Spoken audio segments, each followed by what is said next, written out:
The boy always chose the rain. While others waited for the skies to clear, he laced up his worn-out shoes and stepped into the downpour. His small town had only one cracked track, and on most days he was the only soul running on it. The rain soaked his clothes, plastered his hair to his forehead, and blurred his vision, yet he kept going. Each lap felt like a conversation with himself, a reminder of why he refused to stop. At 19, his life was divided between school, part-time jobs, and endless miles on that lonely track. He didn't have the luxury of fancy equipment or a coach cheering from the sidelines. All he had was discipline and an unshakable dream that whispered he could be more than just a face in a forgotten town. Still, when the storms grew heavier, doubts poured down with them. He wondered if his effort mattered at all. Would anyone ever see him? Would anyone care if he gave up? His friends thought he was strange. They teased him for running in the rain, calling him foolish. Some nights, lying on his narrow bed, he almost believed them. His shoes were fraying, his body often ached, and he had no medals or recognition to show for the hours he poured into training. In those quiet moments, despair crept in. The weight of invisibility pressed hard, whispering that he was running in circles, not toward a future. Yet the rain became his companion. Its rhythm masked the pounding of his doubts. Each drop reminded him that persistence didn't need an audience. He would close his eyes mid-stride, feeling the cold sting of water on his face, and imagine a finish line that no one else could see.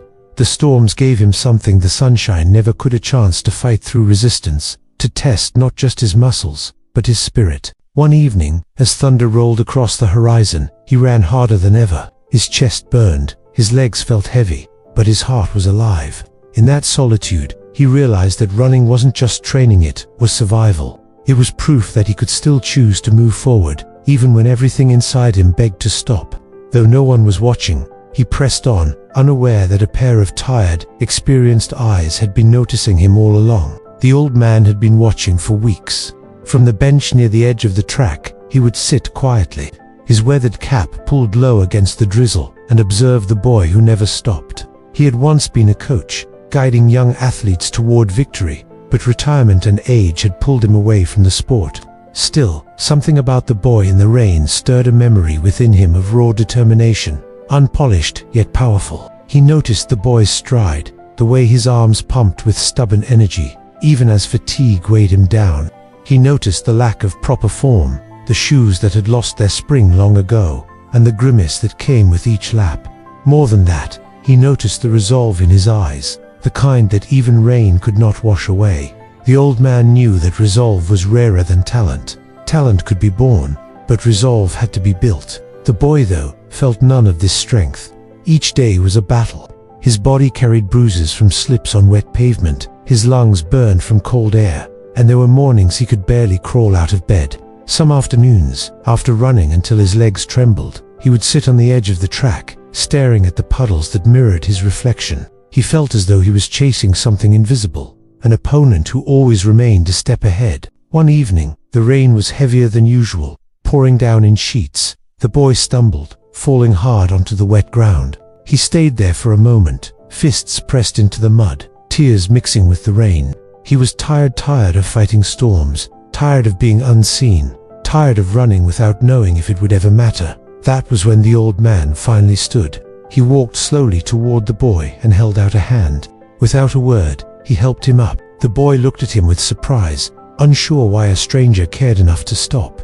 The old man's voice was soft but steady as he finally spoke. He told him that greatness wasn't about winning medals. It was about showing up when the world gave you every reason to quit. He said the rain was not his enemy, but his ally, shaping him into someone who could endure anything. The boy listened in silence, his chest still heaving from exhaustion. For the first time, he felt that someone had truly seen him. The morning of the local race arrived with a sky full of grey clouds hung low, heavy with rain, as if the heavens themselves wanted to test him one final time. Competitors gathered under tents, shifting nervously, while spectators pulled their jackets tighter against the chill. The boy stood at the starting line, shoes damp before the race even began, heart pounding like a drum. This was not a grand competition, no cameras, no scouts, just a small-town race. Yet for him, it was everything. It was proof that all those miles in the rain had led somewhere. His mentor, the old coach, stood quietly among the crowd, giving only a nod of encouragement.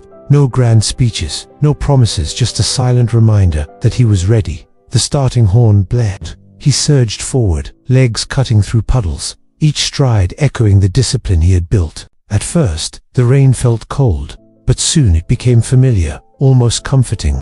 He thought of the lonely nights, the laughter of those who mocked him, the ache of solitude. Each memory fueled his steps. His breath was ragged, his body cried out, but his spirit was steady. One by one, some runners slowed, discouraged by the storm, but he kept going.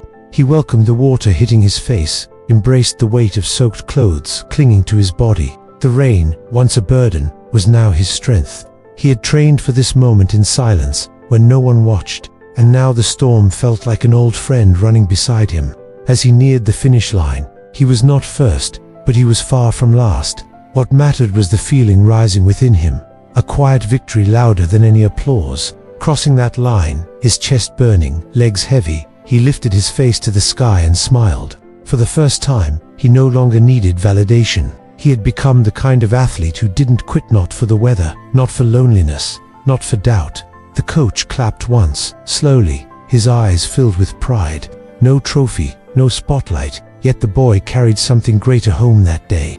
He carried the unshakable knowledge that he had conquered the storm within himself. And with that, he finally understood. True victory was not about being seen, but about never giving up, even when no one is watching. In the end, the boy's story is a reminder for all of us. Life often feels like running in the rain, cold, heavy, and lonely. Yet every step we take in those storms builds a strength that sunshine alone cannot give. The athlete discovered that perseverance is not about medals or applause, but about the quiet victories we claim when no one else believes. His journey asks us, what storms are shaping us today? If this story touched your heart, share it with someone who needs hope. Leave your reflections below and subscribe for more heartfelt stories.